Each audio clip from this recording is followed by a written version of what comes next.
My sister set me up by telling our parents I'm a slut and a drug addict. They kicked me out. Years later at my wedding, my father messaged me and wrote, "I'm going to be straight with you." That text arrived 5 years too late. Back then, I was 20. Walking inside on a Tuesday, I held a gym bag, expecting dinner. I didn't know my life was detonating. My parents sat on the couch, stiff as mannequins, staring at me like a dangerous intruder. The living room air felt pressurized, heavy enough to pop my ears. Rachel sat between them, knees pulled to her chest. She wasn't crying, but she wore that red, rimmed look she mastered in theater class. Dad pointed to the wooden chair opposite them. He didn't say hello. He just commanded me to sit. Mom refused to look at me, focusing entirely on a loose thread on her sweater. I dropped my bag, the thud echoing too loudly in the silence, and took the seat. Dad didn't waste time. He launched into a list of crimes that sounded like a movie script. He said, I was bringing strange girls over while they worked. He claimed I stole cash from the emergency jar for pills. He said neighbors reported suspicious traffic. I sat there, blinking, waiting for the punchline. I was a shelf stalker who played basketball and saved for a used Honda. I'd never touched a drug in my life. But Dad wasn't asking questions, he was reading a verdict. I tried to speak, but Rachel pulled out a small, black notebook. She opened it with trembling hands and read dates. March 3rd, strange smell. March 10th, residue in the bathroom sink. It was a meticulously crafted work of fiction. I stood up, desperate, telling them to search my room immediately. I offered to take a drug test right then. I emptied my pockets on the table. Dad didn't even glance at the items. He said physical evidence didn't matter because the trust was broken. Mom finally looked up, eyes wet with tears that felt rehearsed. She asked why I would throw my potential away. It felt like I was screaming behind soundproof glass. They had constructed a monster and pasted my face on it. Dad delivered the final blow calmly, like he was discussing taxes. He gave me 3 days to pack and leave. He couldn't have an addict under his roof. He said it was for my own good, to teach me responsibility. I looked at Rachel, expecting to see guilt, or maybe fear that her lie had gone too far. Instead, she just looked tired, almost bored, like she was waiting for a commercial break to end. She closed her notebook and set it on her lap. That's when the real horror hit me. My parents weren't heartbroken. Underneath the stern voices and the tears, they looked relieved. They finally had a valid excuse to get rid of the son who wasn't the golden child. Ethan's couch was a torture rack, upholstered in scratchy tweed. It was too short for my frame, forcing me to curl into a jagged question mark every night. I woke up each morning with a spine that felt like fused glass. The apartment smelled of stale beer and Ethan's growing indifference. I tried to be a ghost in his space. I folded my blankets into tight squares before he woke up. Existing felt like an imposition. My job at the grocery store became my entire world. I picked up every shift available, desperate to stay away from the apartment. My diet devolved into a gray cycle of generic cereal and old bread from the clearance rack. I learned exactly how long a $5 bill could stretch if you stopped caring about taste. Hunger was a dull, constant ache behind my ribs. I watched customers buy pot roasts and birthday cakes, feeling like a different species. The silence from my phone was louder than the store's PA system. Every time it buzzed, my heart hammered against my chest, expecting an apology. It was always just a spam caller or a shift notification. I checked my messages 50 times a day. I told myself they were cooling off. That logic would eventually kick in. Do parents erase 20 years of history over a notebook? But the screen stayed black. They were simply erasing me. The poison Rachel injected into my life started leaking into the community. It began with strange looks from the regulars. Mrs. Gable, a regular who usually asked about my grades, avoided my checkout lane. She clutched her purse tighter when I walked past her in the produce aisle. I heard whispers in the break room about addiction and theft. Rachel hadn't just kicked me out of the house, she had burned my reputation to the ground. I was branded. Even my friends started to drift away, pulled by the rumor mill. Jake stopped by the store one afternoon, leaning against the counter with crossed arms. He didn't joke like usual. He asked me straight up if the stuff about the drugs was true. I told him no, looking him right in the eye. He nodded, but his gaze shifted to the floor. The doubt was there, a thick wall of glass between us. I was truly alone. 3 weeks in, the isolation broke me. I sat on the curb outside, shivering in a thin hoodie, and dialed my mother's number. It rang 4 times before she picked up. Her voice was guarded, cold. I didn't beg to come back. I just asked if she really believed I was a junkie. I needed to hear her say it. She sighed, a sound of pure exhaustion. She said she needed space to process. She hung up. That click was the loudest sound I had ever heard. She didn't say she loved me. She didn't ask where I was sleeping, or if I had eaten a meal that day. She just said she needed space. Space from the sun she threw onto the street. I stared at the darkened phone screen until the streetlights flickered on. The sadness that had been drowning me began to harden into something useful. They weren't confused victims. They were the enemy. I finally moved out of Ethan's apartment. 2 months later, I found a room in a shared house that was barely wider than my shoulders. It was essentially a walk-in closet with a window that wouldn't open, painted appealing beige. The rent took half my monthly paycheck, but it was mine.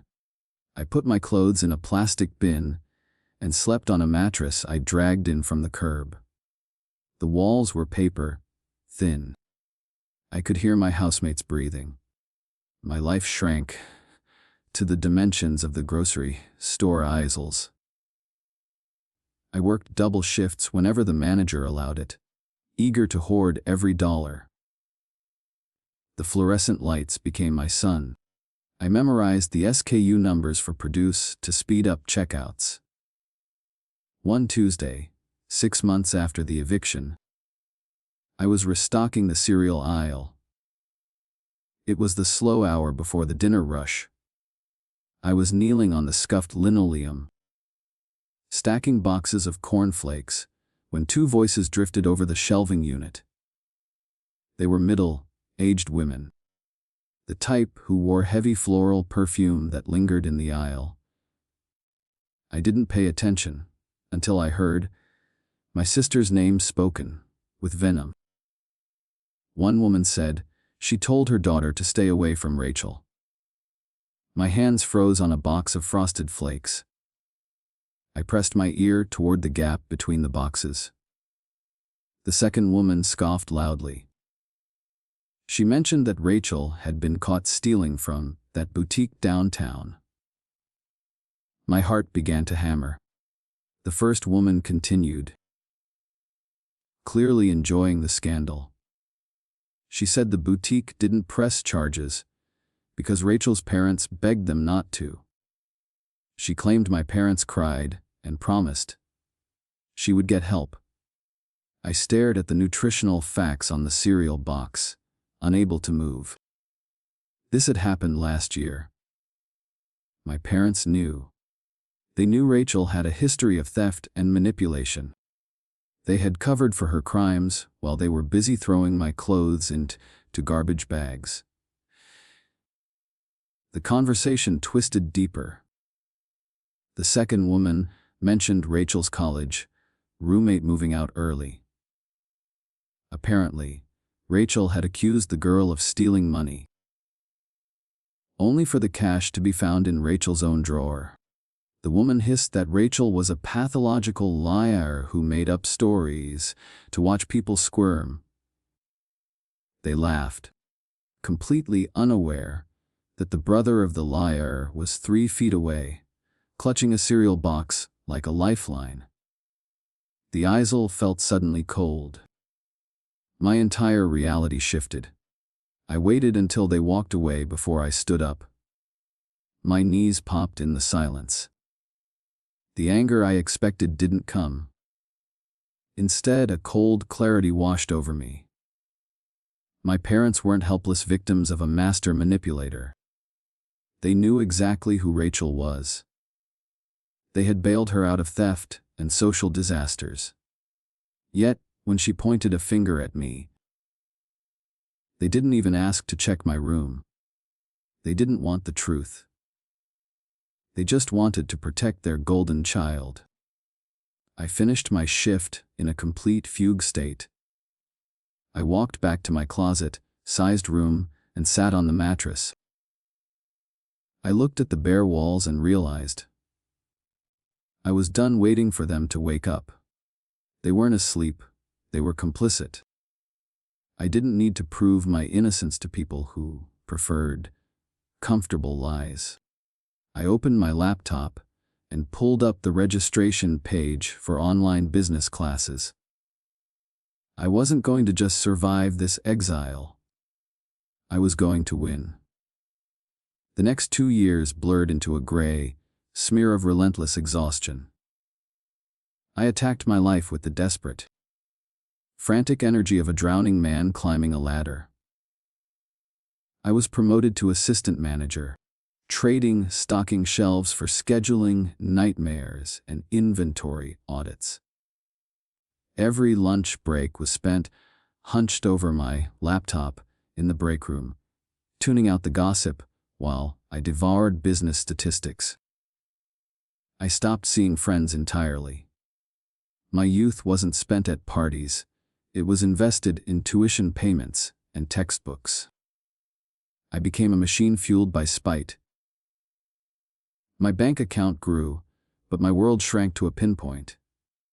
I treated every dollar like a prisoner of war, refusing to let it go unless absolutely necessary.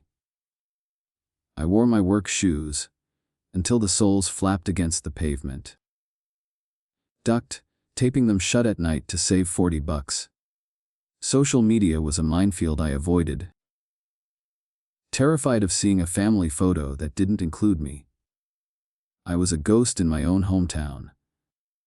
If I saw someone from high school, I hid in the freezer walk-in, and the day my associate's degree arrived was strangely anti-climactic. I didn't walk across a stage or throw a cap in the air.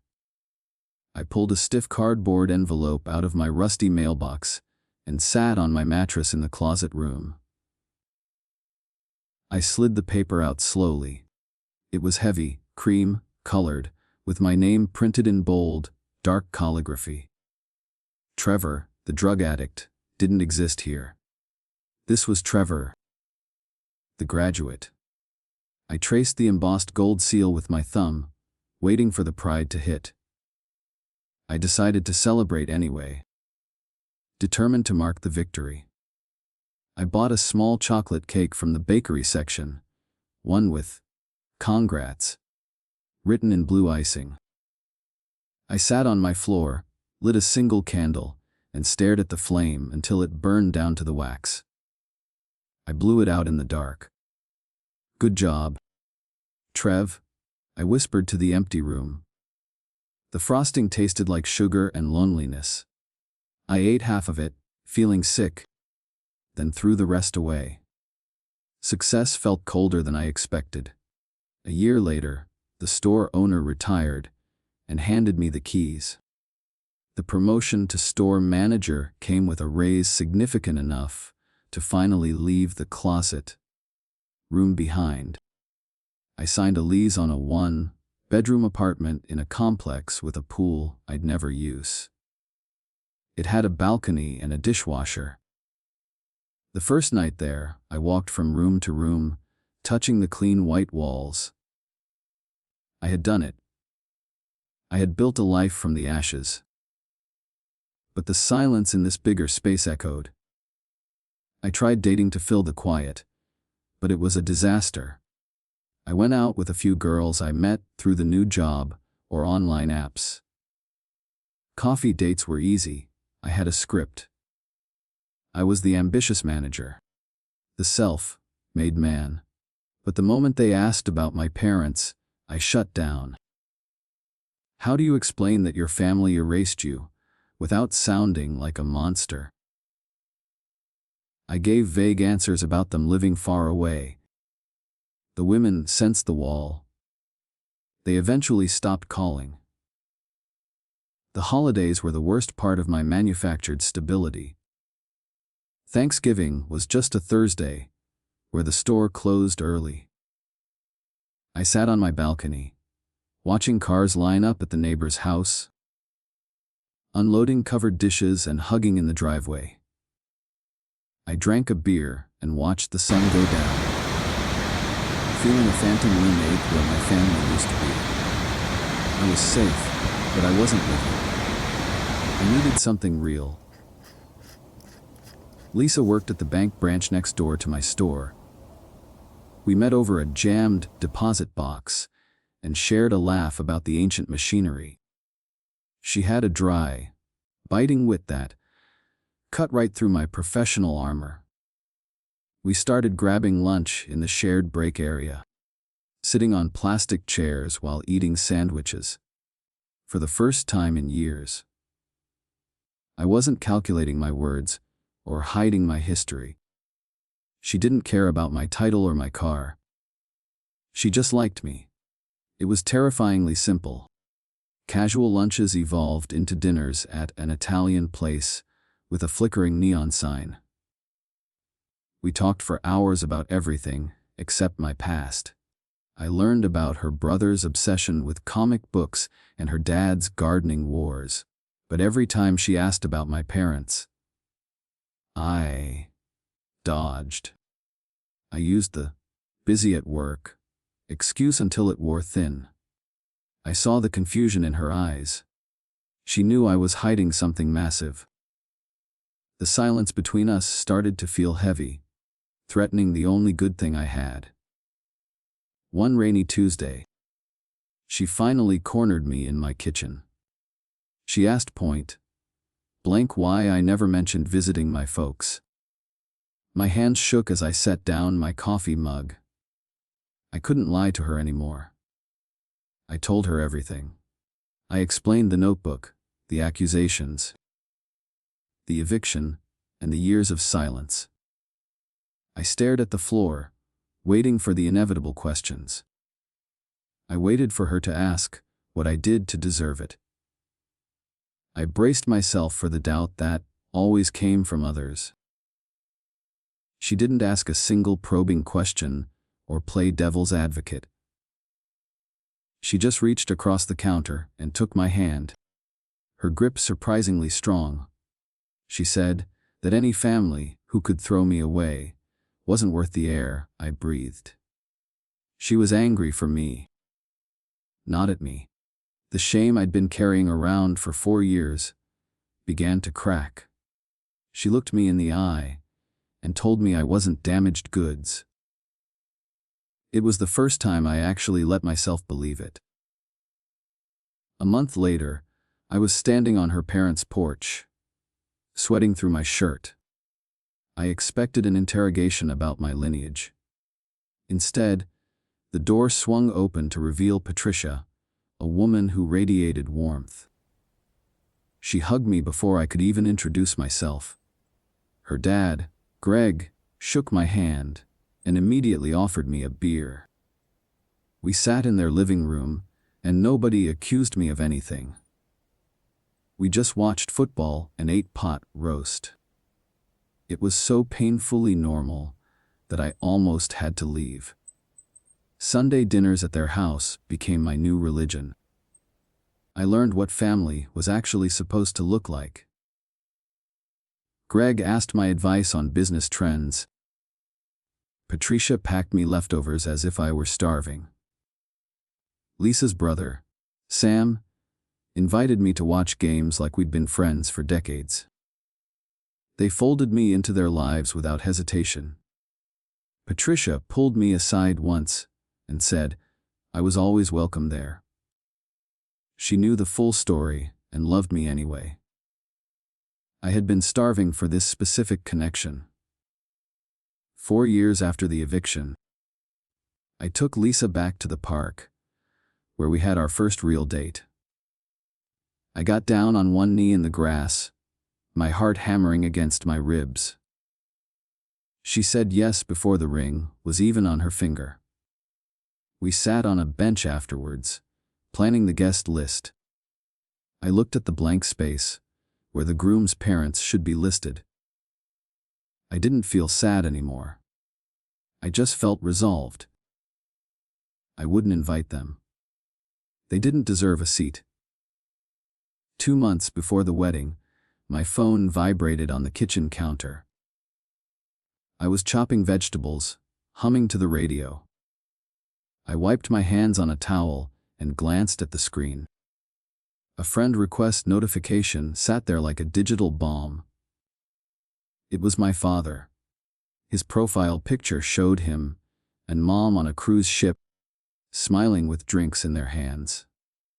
They looked older, grayer, but terrifyingly familiar. I stared at the screen, the knife forgotten on the cutting board. The silence in the kitchen suddenly felt suffocating. I didn't accept it, but a message arrived anyway. It started with 2 words that made my stomach turn. Hi. Son. It was casual, breezy, as if he were texting me about a basketball score. He wrote that they had been thinking about me lately. He mentioned hearing through the grapevine that I was engaged. Congratulations, he typed. I'd love to be there if you'd have us. I read the message 20 times. There was no acknowledgement of the screaming, the eviction, or the 5 years of absolute radio silence. I showed the phone to Lisa when she got home. She read it, her eyebrows pulling together in a sharp V. She didn't tell me what to do, but she reminded me of the nights I woke up sweating from nightmares about homelessness. She pointed out the phrase, "We may have been too harsh." Too harsh. They had rendered me homeless over a notebook of lies.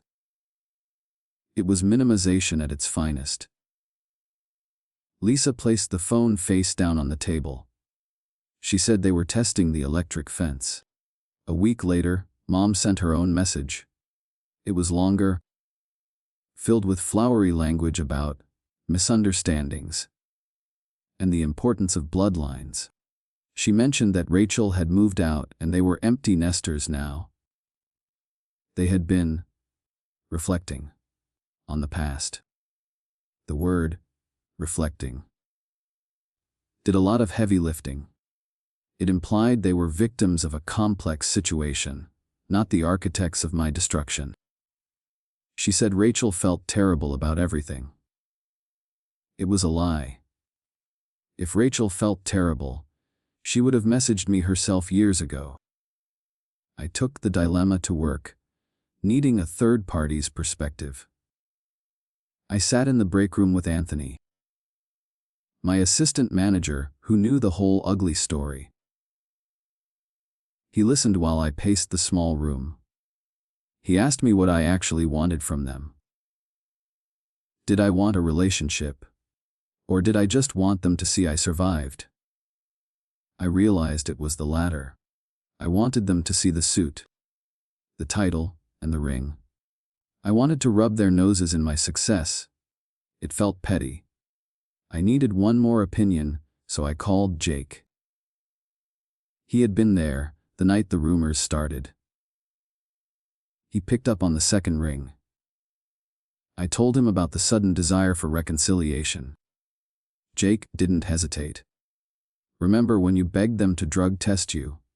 he asked. "Remember when they looked at you like trash?" He told me I didn't owe them a front row seat to a life they tried to destroy. His anger was clarifying. It cut through the fog of guilt my parents were spinning. I finally replied to my father. I kept it clinical and cold. I thanked him for reaching out but told him I wasn't ready to reconnect. I wrote that I had built a happy life and needed to focus on my future wife. I didn't mention the wedding date or venue. I hit send, expecting silence. Instead, my phone buzzed immediately. He wasn't accepting the boundary. He wrote back that family forgives.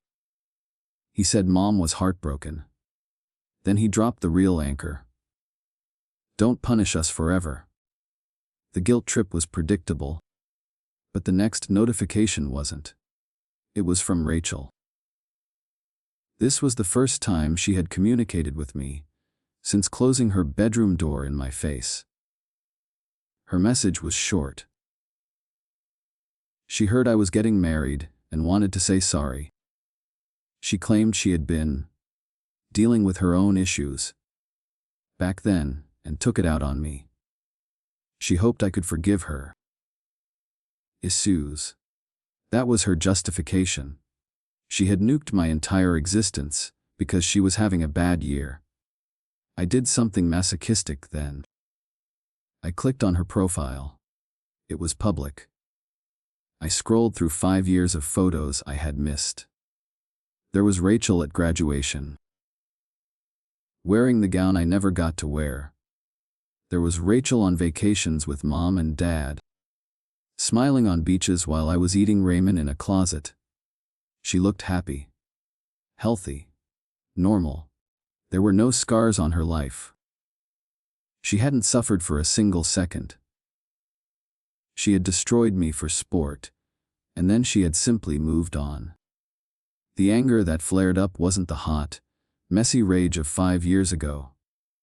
It was cold and hard, like iron. I realized exactly why they were reaching out now. It wasn't because they missed Trevor. It was because people were asking questions about the wedding. They wanted to look like a happy family in the photos. They wanted to pretend the exile never happened, so they wouldn't look like monsters to their friends. I closed the app. They didn't want me. They wanted a prop for their play. I sent the final rejection to my father 2 weeks before the date. I didn't offer excuses or long explanations. I simply stated that our guest list was final and we would be celebrating with those who had supported us through the difficult years.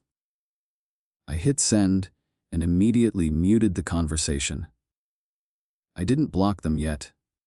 I wanted a record in case they showed up uninvited. But they didn't. The silence that followed wasn't peaceful. It was heavy with their judgment. They were probably telling relatives I was being unreasonable. The wedding day arrived with a sky so blue, it looked painted. I stood in front of the mirror in the hotel suite, adjusting my tie. My hands were steady. Usually, a groom waits for his father to clap him on the shoulder. to offer some sage advice about marriage. The room was quiet, but it wasn't empty. Greg, Lisa's dad, knocked on the door. He walked in holding 2 cold beers. He didn't try to be my father. He just told me I looked sharp. Standing at the altar, I felt a phantom itch of anxiety. I scanned the rows of chairs, half expecting to see my parents sitting in the back, wearing expressions of disapproval. But the seats were filled with friends from the store, guys from my old shared house, and Lisa's loud, loving relatives. When the music swelled and Lisa appeared, the phantom itch vanished. She looked incredible, smiling only at me. I realized with a sudden, chest-tightening clarity that I wasn't missing anything. The people who mattered were already here. The reception was a blur of toasts and bad dancing. During the speeches, Anthony grabbed the microphone. He talked about the kid who slept on a mattress in a closet and worked double shifts to buy a suit. He raised his glass to resilience. The room cheered, but I felt a lump in my throat. It was a victory lap, sure, but it was also a reminder of how hard I had fought just to reach a baseline of normal. I squeezed Lisa's hand, anchoring myself. We retreated to our suite around midnight, exhausted and buzzing with adrenaline. Lisa went to the bathroom to take off her makeup. I sat on the edge of the bed, loosening my tie. I made the mistake of checking my phone. I had ignored it all day, letting the congratulations pile up. Buried under texts from college friends was a message from my father. It had been sent 2 hours ago. My thumb hovered over it. I knew I should delete it, but the curiosity was a physical pull. I opened the message. It started with a comment about the photos. Apparently, a cousin of Lisa's had posted public albums, and my parents had been refreshing the feed. "You looked happy," he wrote. Then came the word that made my blood boil. Proud. He said they were proud of the man I had become. The audacity was breathtaking. They were proud of the survival I managed, despite them. They were trying to claim credit for a finished product they had thrown in the trash 5 years ago. The text continued, shifting tone. Dad wrote, "I'm gonna be straight with you." He said that he and Mom had been talking to Rachel again. He said Rachel finally admitted she might have exaggerated things back then. I stared at the word until it blurred. Exaggerated. She hadn't exaggerated, she had invented a felony and a drug addiction out of thin air. But to them, it was just a semantic slip-up. He said they realized they were too quick to judge. It wasn't an apology for ruining my life. It was a PR statement to minimize their guilt. Then came the pivot, the real reason for this midnight confession. "We want to fix this," he typed. "Especially now that you are starting a family. We don't want to miss out on being grandparents." The air left my lungs. There it was. They didn't care about Trevor the son. They cared about the hypothetical baby I might provide. They were terrified of missing out on the legacy, on the cute photos, on the "world's best grandpa" mugs. It was purely transactional. They wanted access, not reconciliation. Lisa came out of the bathroom, face scrubbed clean, wearing a robe. She saw my face and immediately took the phone. She read the message in silence. When she looked up, her expression was fierce. She pointed out the manipulation instantly. She said the grandparent comment was a hook. Bait to reel me back in, because they knew they had no other leverage. She sat beside me and rested her head on my shoulder. "They still don't get it," she whispered. "They think you're an investment, not a person." I took the phone back. The anger was gone, replaced by a profound sense of disappointment. I finally understood who they were. They were people who would rewrite history to make themselves comfortable. They called lies, exaggerations, and abandonment space. I looked at my new wife, then back at the glowing screen. I typed out a response, my fingers moving with a calm, lethal precision. I wasn't going to argue. I was going to close the door they had left open, and I was going to lock it. I waited until morning to reply, sitting at the airport gate with cold coffee. I typed the words that would end it. "Thanks for the message. I'm glad Rachel finally admitted the truth. As for fixing things, I've spent 5 years building a life without you. I'm happy now. I have people who believe in me. Adding you back doesn't make sense. I wish you the best, but I've moved on." I hit send. It wasn't an explosion. It was just a signature on a death certificate. Lisa watched me turn the phone screen down. She raised her coffee cup in a silent toast. "Better than I would have done," she said. We boarded the plane, but my phone vibrated in my pocket like a dying wasp. Mom sent paragraphs of text, begging for another chance. Rachel messaged again, saying she understood if I hated her. I didn't read past the previews. They were scrambling because the power dynamic had flipped. They weren't the judges anymore. They were defendants pleading for a lighter sentence. We spent a week on the beach, letting the ocean wash away the residue of my old life. When we returned, the messages slowed to a trickle.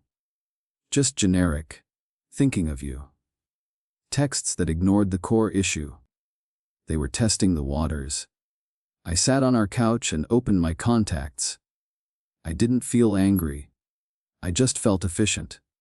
I blocked Dad, then Mom, then Rachel.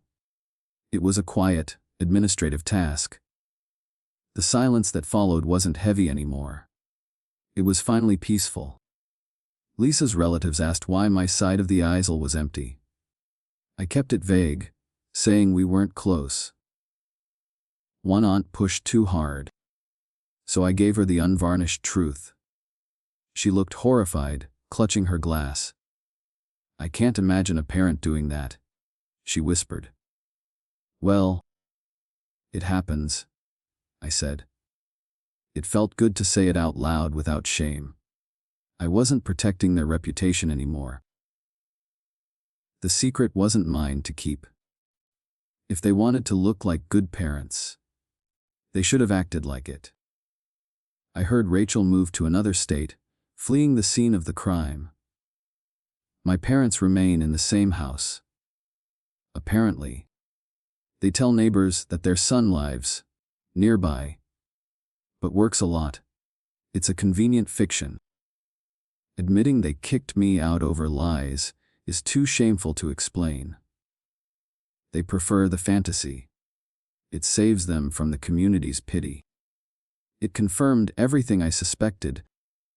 They would rather have a fake relationship with a phantom son than do the work of apologizing to the real one.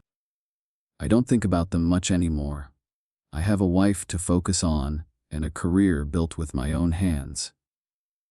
Sometimes, when I'm locking up the store, I remember the scared kid on Ethan's couch. I wish I could tell him it ends well. I wish I could tell him that blood is biology, but family is a choice. I chose mine. I looked at Lisa across the dinner table and realized the wound had finally closed. I wasn't the exile anymore. I was free.